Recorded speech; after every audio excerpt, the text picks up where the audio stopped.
बोला बोला देवघर वाले बाबा की। म्यूजिक बाय आकाश राजा। जी Raviranjan. High tech recording studio Khodaibagh Saran.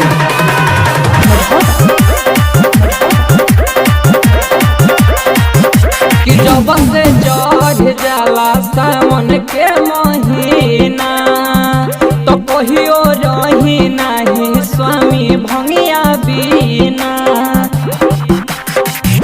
कि जब से चढ़ जाला सावन के महीना तो कहियो रही नहीं स्वामी भंगिया बिना।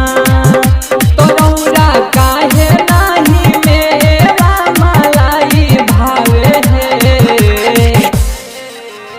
अरे अरे भोला शिव शंकर भोला है हमसे भंगिया ना पिसाई है। अरे आहे भोला शिव शंकर भोला है हमसे भंगिया ना पिसाई है।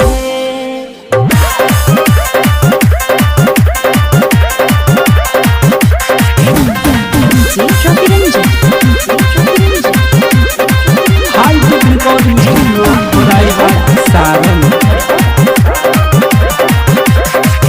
बारे बारे कहतानी पीसे खातिर भंगिया हमरे करम में मिल गईनी याद भंगिया।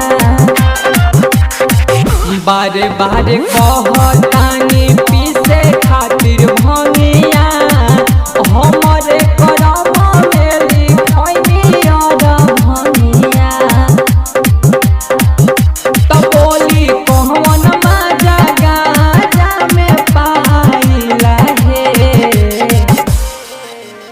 आहे आहे भोला शिव शंकर भोला है हमसे भंगिया ना पिसाई है। अरे अरे भोला शिव शंकर भोला है हमसे भंगिया ना पिसाई है।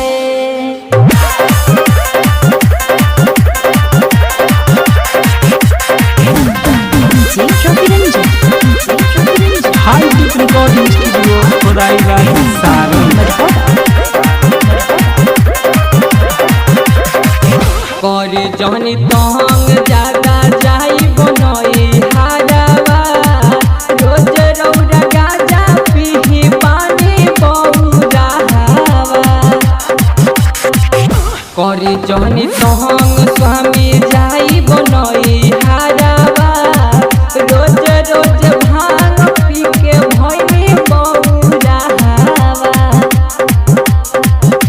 तो लिखे अभिषेक गीतिया कमल सयाद गावे है। आहे आहे भोला शिव शंकर भोला है हमसे भंगिया ना पिसाई है। अरे अरे भोला शिव शंकर भोला है हमसे भंगिया ना पिसाई है। High tech recording studio Khodaibagh Saran.